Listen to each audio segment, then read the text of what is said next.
Only the Brave. Chapter 18. Horrible Things. The wind is biting cold when James makes it up on the roof. He told Regulus he would find an alternative place for them to meet now that winter is coming, but he's been distracted. They have ordered training now on Sundays on top of everything else they're doing, not to mention Quidditch, which remains James's true passion and number objective. He'll graduate as the only captain to have won the cup every single year of his captaincy. He'll accept nothing less. Anyway, he's been busy and distracted, but he does need to think of somewhere to go with Regulus if he doesn't want them both to freeze to death.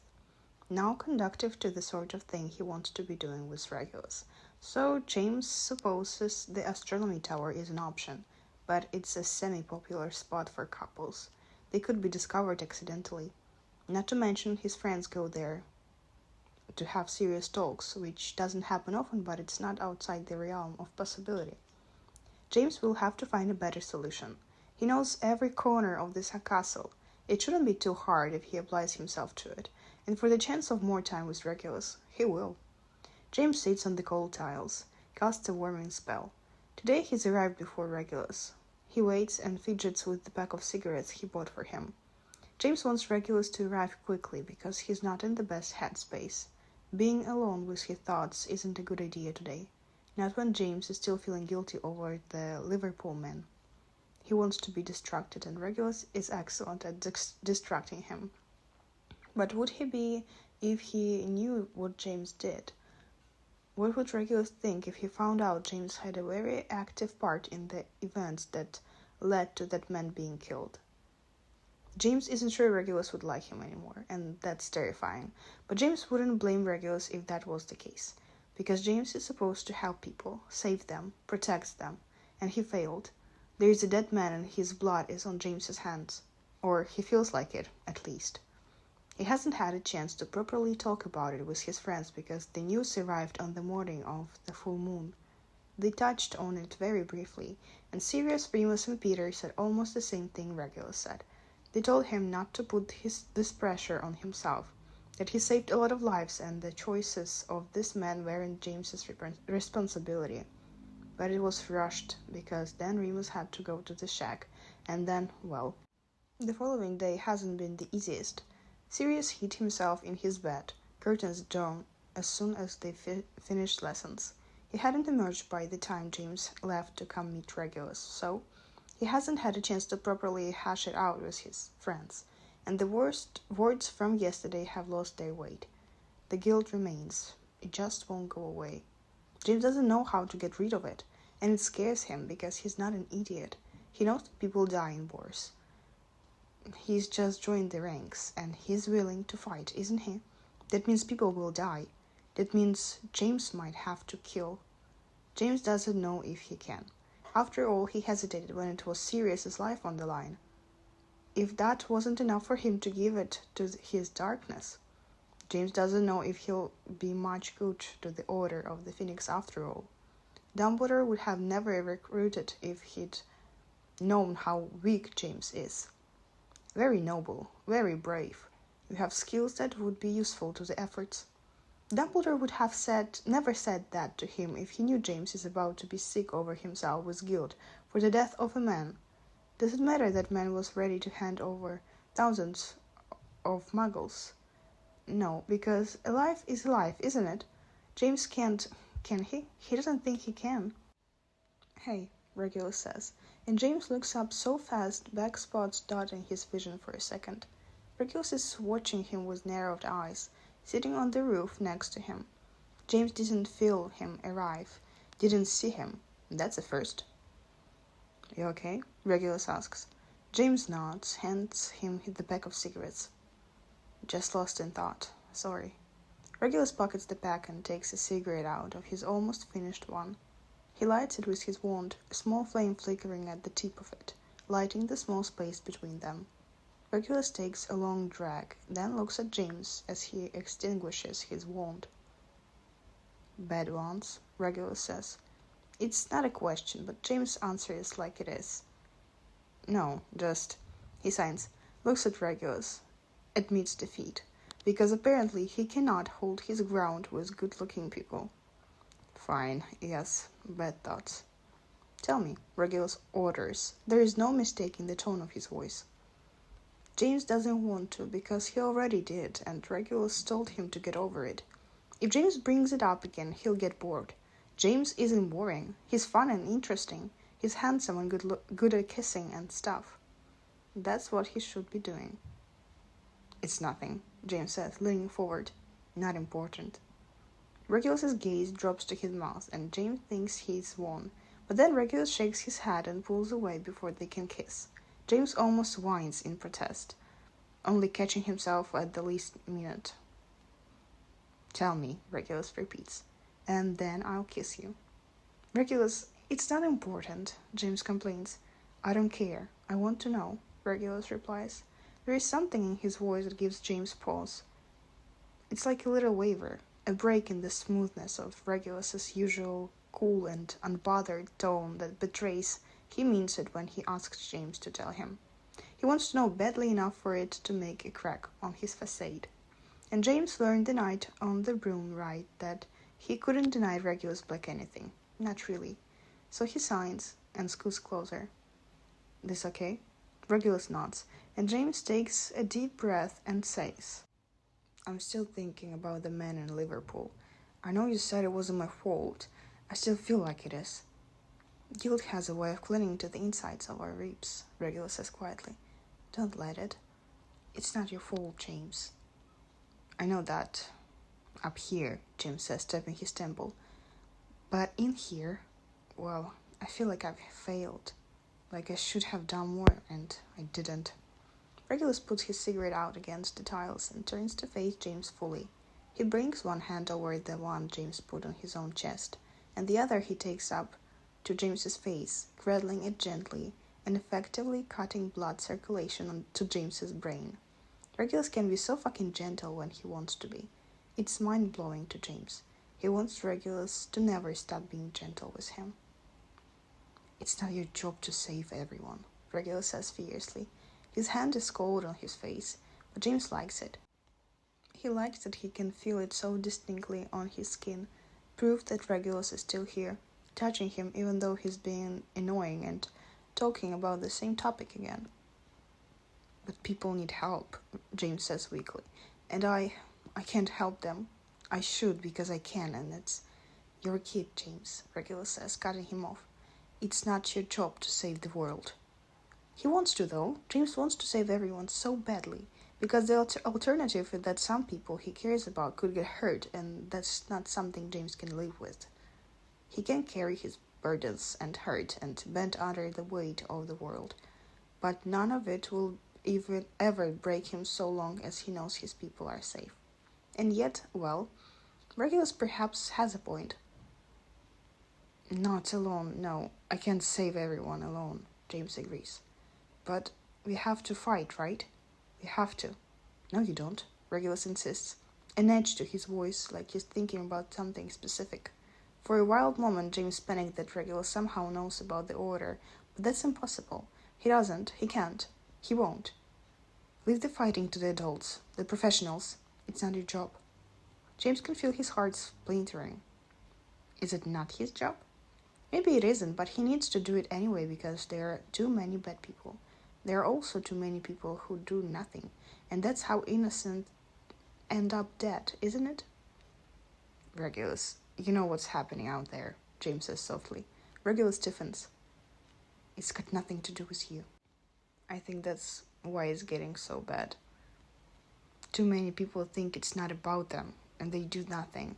I can't be like that, James tells Regulus, and I like helping people. Regulus shifts, coming closer. Their knees are touching, and now Regulus is fully cradling James's face, using both hands. His rings are cool against the skin of James's jaw, his fingers gently digging into his skin. You're so fucking good, James, Regulus says. He sounds sad, like it's a tragedy. You say it like it's a bad thing. It is, Regulus replies firmly, because it's going to put you in danger, and I'm going to have to do horrible shit to keep you safe. The brutal possessiveness in his voice when he says, that makes James want to kiss him and shove him away at the same time. You wouldn't. Regulus raises an eyebrow. I absolutely will. I don't want you to do horrible things for me, James says, alarmed. But also, why is this working for him? Godric Gryffindor would be horrified by James. He's a little horrified by himself, but it's not like he can help it, right? A dangerously possessive Regulus turns James on. It is what it is. Alarming, but also hot as fuck. Will it make you feel better if I tell you I've already done horrible things for other people? James opens his mouth, closes it. I'm strangely jealous, he says, because he is, and it's disorienting. Regulus smiles. It's a little softer, but the violent edge clings to the corners of his mouth, and the glint in his eyes tells James he's very much still on edge. Not like this. Not like you, but friends. I take care of my friends, and I will take care of you. No, James says. I'll take care of you. Regulus kisses him. It's quick but fierce, like Regulus couldn't help himself. But then he pulls away. He looks solemn. There is no smile or smirk. There is just Regulus Black staring at him like he can see all the way through to James's soul with those piercing green eyes. You can't save me, James. I don't want you to. I've done horrible things and I will do more. You can't stop me. I don't want you to, Regulus says. The delivery is brutal, like he's landing blows and waiting to see which one would be the one to make James crumble. I'm not a good person, and if you're only on this roof because you've deluded yourself into thinking that I am, then you better get off it right now, because I'm not. I don't want to be. James should be getting ready to scramble away. He should be disgusted or disappointed, horrified maybe, all of the above. He has no idea what the things Regulus had done, but just the knowledge that he has done them should be enough. He's confessed. This is a confession, isn't it? So he should just decline and decide it's best if he leaves. And yet, what James is alarmingly curious. He wants to know. He wants to see, to discover the deepest, darkest parts of Regulus and shine a light on them. Regulus has issues. He knew this because his brother is his best friend. One doesn't grow up in Grimmauld Place under the iron fist of Walburga Black to come out all sunshine and rainbows. James has seen the darkness in Sirius, and he doesn't love him any less for it. So why would it be different for Regulus? It isn't. James understands people are complex. They have layers and histories and both darkness and light. Regulus might have done horrible things, but he's also good when he wants to be. He cares for his friends, protects them. That alone is enough. Friendship is important to James, and that's something Regulus understands. It's proof that there is good in him, and there is a softness to Regulus that James has only just begun to discover. Gentleness, like when he touches James's face, when he gave him a potion to heal his wounds and pretended to be his brother so he could be close to James in the infirmary. Softness in a way he spoke about his favorite song, and in the elegant way he showed James to work a Rubik's Cube for the first time. So yes, perhaps Regulus gives it in to the darkness easily, but what if it's simply because he just hasn't known light? There isn't any of that in Grimmauld Place. James isn't afraid to realize that he only likes Regulus more for his honesty, for his bravery, because admitting to things like this isn't easy. Regulus can be dark if he needs to be. James has enough light for both of them. Regulus can be a mess, chaos, shadows, and hurt. Whatever he wants to be, whatever he needs to be, James will take it, cherish it, and maybe they can grow together. Isn't that beautiful? James thinks it is. I know there is darkness inside of you, Regulus, James says. That's okay. Believe it or not, there is some darkness inside of me too. But you don't have to let it win. I'm not my brother, James. I'm not the rebel who runs away, leaves everything behind, and then wants to play a hero. I'm not fighting the darkness. I'm embracing it because I'm not afraid to let it win if it gets me what I want. Of all the things Regulus just said, there is one that snags on James's brain. Hopeful, he asks, left behind? Regulus looks away, drops his hands. Don't go there, just don't. James wants to cry at what this means. Sirius laughed, and they've always blamed Regulus for not coming with him, but what if Regulus sees it differently? It had never occurred to him until now. What if Regulus stayed, but he didn't want to? There are a million reasons for why things happened the way they did that night, aren't there? James has only ever heard one side of the story, and isn't that just the problem with the world? There are two sides of everything. Regulus is not a good person, he says, but he's here comforting James with the patience of a saint. That's enough. All one needs to be good is a spark, isn't it? And there is a spark in Regulus. James just needs to be careful in lighting it. He could tell him that Sirius believes Regulus stayed by choice, and he's discovering maybe it wasn't that simple. But he doesn't. He won't. It's too soon and too much for a single night. And James can't risk ruining it because he needs Regulus to understand that he's not going to be left behind this time. James won't love it. Alright, okay, James says. Okay, Regulus says too.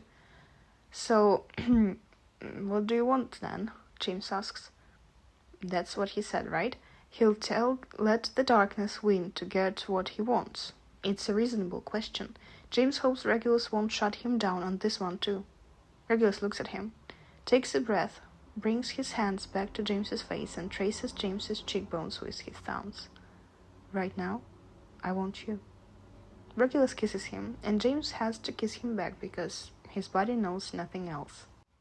Kissing Regulus is nothing like kissing the other people he's been with.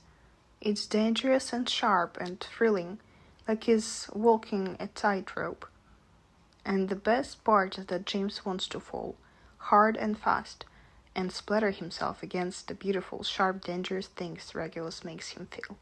James wants it all, and he wants it with Regulus. Their tongues meet, and James's body overheats immediately. There is no build-up. Regulus drives him crazy, awakening a hunger inside of him he never thought he could experience. It's overwhelming and a little desperate. Sensation overrides through, and James is acting purely on instinct, impulse. His body wants, it dictates, and James follows willingly. James pushes Regulus back onto the tiles, and the boy goes easily, ready, letting James climb over him so their bodies are pressed together. Regulus's hands dangle in his hair, fingers tightening and pulling a little. James didn't know his scalp was this sensitive, but now he does, and he sincerely hopes that Regulus never stops tugging at his hair, ever. James bites Regulus's lower lip, soft and plump, and the most perfect lip he's ever seen, and the boy makes a noise that shoots straight to James's pants. James has found religion. It's all right here. The hums are Regulus's soft noises, the ones he tries to hide but can't, and James is committing to memory. The text is the code of the goosebumps over Regulus's skin when James runs his hands over it. The creed, Regulus Black himself. A god crafted from the night sky and made for James to sin. Starlight and darkness made person just for James. James attacks Regulus's neck, leaving open-mouthed kisses along the column of his throat. Regulus arches his back, pushing himself up, closer to James. It obliterates James's ability to focus, and just that. He can make Regulus moan if he is this distracted, so James grunts, puts a hand on Regulus's hips, and pushes him back down against the tiles. Behave, he says. He's not thinking, not really. He doesn't know what he's saying, only that if Regulus keeps doing that, he'll lose control and they're on a roof, so that's not a thing that can happen. To his shocked delight, Regulus whimpers, and James isn't gone far enough to not register that it makes something that they should explore, maybe. Does Regulus like it when James is bossy? The idea makes him want to die right there, so he abandons it for the time being, for fear of suffering an aneurysm while they're making out. Regulus's mouth chases his, and they're kissing again. Bruising, desperate. James puts his knee between Regulus's legs, and he's going to ask him if that's okay, except Regulus's legs open and he moves so he's grinding against James's thigh. No need for words then. James smiles against Regulus's mouth. Fuck James, Regulus pants. His fingers are digging into James's shoulders, possibly leaving a mark. James doesn't mind one bit. He likes it. The fact that he's doing this to Regulus. That he's falling apart and it's James that's making it happen. Regulus groans up his pace. Encore, he says, and James doesn't know what it means, but his brain has exploded and he's just a sentient, turned-on body now. Regulus speaking French, even just one word, is his greatest weakness. James presses his leg up a bit more and is rewarded with another moan, and Regulus's mouth finding his again. They're kissing and kind of messily seeking as much contact and friction as possible. There is teeth and lips and hands everywhere, and Regulus is just moving in a way that's making James wild. Yes, James whispers, nibbling at the skin under Regulus's earlobe. Take whatever you want. Regulus moans, and James realizes he's very likely to lose it and end up staining his pants like he's 13 and waking up in the middle of the night embarrassed, flustered and confused. Except he's 17, and he's on a roof with Regulus and... fuck. James has never lost control like this so quickly. I think I'm... Regulus gasps. James kisses him, puts more pressure on his legs so it's good for Regulus. It's all he can think about, that he wants Regulus to like this, to want more, to enjoy it as much as James is. James, you look so beautiful, Reg, James says. So fucking beautiful. He knows when Regulus goes over the edge because he makes a noise that sends James over the edge too, despite the fact that he's barely had any real action. They're left there, panting and sweating. One of them, James thinks it's Regulus, casts a quick cleaning spell to fix the mess they've made. And James thinks perhaps he should be ashamed, because he can do better than this. Except he's never done anything, never has had sex with a boy before, so he's really just learning. And Regulus is so insanely hot, attractive, perfect, is so glorious that James needs very little to lose his mind. That complicates matters. I'm sorry, James says, rolling away from Regulus just to lie next to him, shoulder to shoulder. You're sorry, Regulus sounds alarmed. James hurries to explain because he won't have Regulus thinking he regrets this. He doesn't, not one bit. He'll do it again right now. I can do better next time. I'll make it better. Regulus turns his head, looks at him. He's scowling. You can do better. I mean, James says. He's blushing, he knows. He's grateful his skin is dark and makes it hard to tell. I've never done this with a boy before. Never done anything, really. With a boy, I mean. So I'm not sure what I'm doing. I was just kinda feeling it, but I'll learn, though. If, we can practice, you can show me. Regulus stares at him, shock making his expression go a little slack.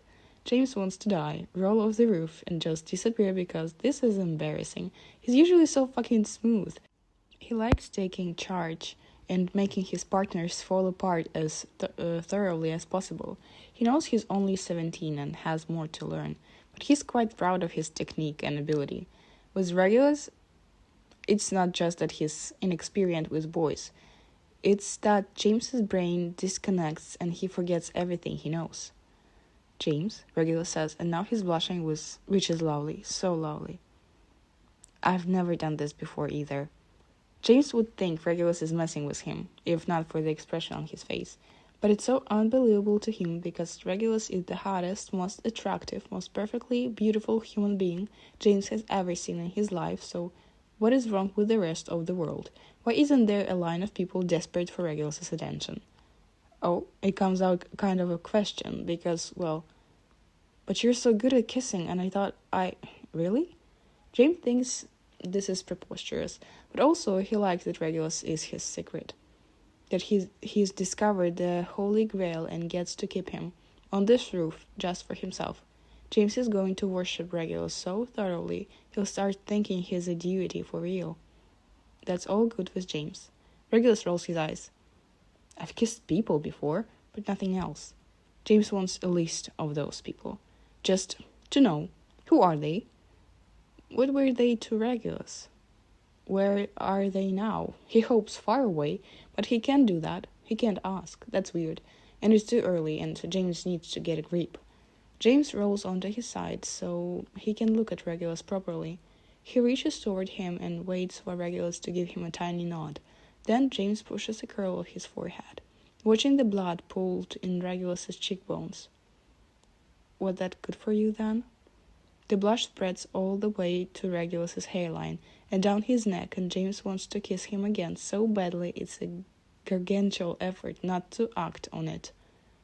Yes. James puffs his chest a little. He can't help it. He's so fucking proud of himself. For me too, he says. Though I'd maybe like fewer clothes next time. Regulus laughs, then covers his face with his hands. It's adorable, and James is so fucking gone for this kid. He has no idea how he got here, but thank fuck he did, because he can't imagine not finding him. The sight of Regulus that blushes and laughs and is bashful and just for James. Come here, James says, rolling onto his back and opening an arm. And Regulus does. He pushes himself closer, until his body is fitted against the side of James's. Regulus's head rests on James's chest, and he brings his arm over him so he can keep him there, secure, safe, with him. Are you going to the Halloween party on Saturday? James asks, tangling his fingers in Regulus's hair. Yes, Regulus replies. But you can't talk to me. I know, James says, then signs. He hates it, but he understands. You'll be with Dorcas, yeah? She wants me to meet Marlene. She's very cool, James says. Marlene. She's also head over heels for Dorcas, so Dorcas better not break her heart. Marlene better be careful with Dorcas, Regulus says in return, or they will find her body at the bottom of the lake. That escalated quickly. James muses. Regulus shrugs, which is a bit weird given his cuddling James. They lapse into silence. It's comfortable, nice, and James realizes that there are now two people whose silence he enjoys. He wonders how much of it is coincidence that they are brothers. He wants to ask Regulus about Sirius, about how he feels about his brother. He wants to know if he believes Muggle-borns are less than people, wants to hear Regulus say he hates his family, but they just had a heavy conversation earlier, and James doesn't think it's smart to pile too much on Regulus too quickly. There is another thing, though, something else James has thinking about. And the party tomorrow is a good excuse to bring it up. I was thinking, did it hurt? Regulus interrupts. James chortles. I like it when you joke, even if it's always to mock me. Regulus is grinning. James can feel. Not my fault you're an idiot, James.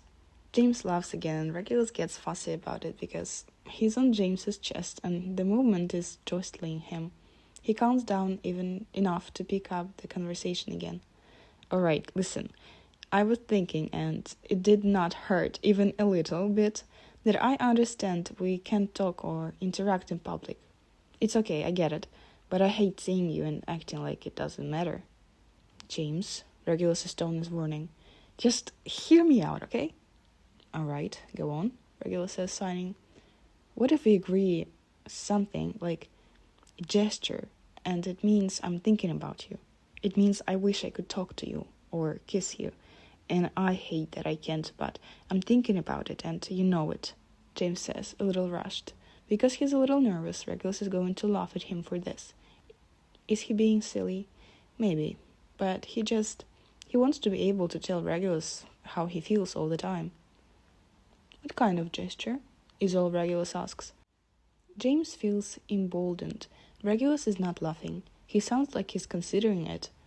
That's all James needs. I nicked my arm here the first time on the roof, when we almost fell, James says, and shows Regulus the inside of his left forearm, where a small star-shaped scar was left behind when he scratched himself against the tiles. It's silvery on his brown skin. It makes me think of you anyway, because it looks a bit like a star, right? So if I touch it with 2 fingers like this, and you see it, it means I'm thinking about you. What do you think? Regulus has gone very still. He's staring at the scar, Jim thinks. He can't tell very well from this angle because Regulus's curls obscure his view. James gets worried because Regulus doesn't make a sound, doesn't move. He's not sure Regulus is breathing, so James backpedals very quickly. It's stupid. I know it was. Forget it. As established, I'm an idiot, so yeah, doesn't. Shut up, Regulus snaps. And oh, his voice is, oh Godric have mercy. Regulus is upset. His voice is thick and James doesn't know what part of this made him sad, but he'll take it all back. He doesn't want to upset Regulus. He didn't mean to. Regulus, I'm sorry, I didn't think. I told you to shut up, Regulus says, disentangling himself from James's arm and chest and sitting up. James feels the cold of the night bite into him in the void Regulus just left behind. James is distressed because he doesn't understand, but then Regulus is rolling up his sleeve on his left arm, and then there's something. Is that a potioner's knife? What is... Regulus! James yells, full-on shouts, because... Is he crazy? Regulus rolls his eyes, but James is quick and he catches the knife before it breaks skin. He cuts the palm of his hand, but he doesn't care because he's not going to allow Regulus to do this. James, Regulus says calmly, let go. You can't just give yourself a matching star, Reg. Why not? James stares at him. Because I don't want you to hurt for me. Ever, for any reason. I don't care if it's the tiniest cut. Don't bleed for me, Regulus, please. But how will you know I'm thinking about you too? His brow is furrowed, and he's scowling again. He's blushing too. And James feels his darkness spike, the one he has inside of him, and apparently only gets triggered by Volburga Black's cruelty, because he thinks he understands. Regulus doesn't know what it's like to care, to be cared for.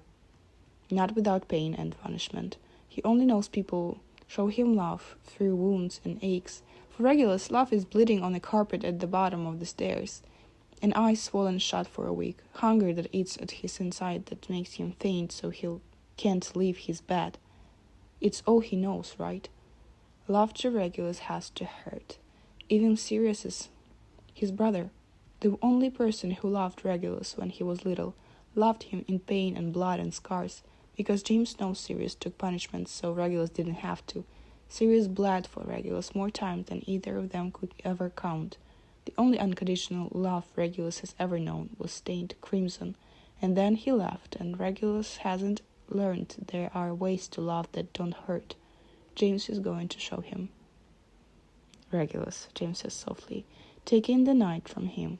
You can't just touch the same place even if there is no scar there.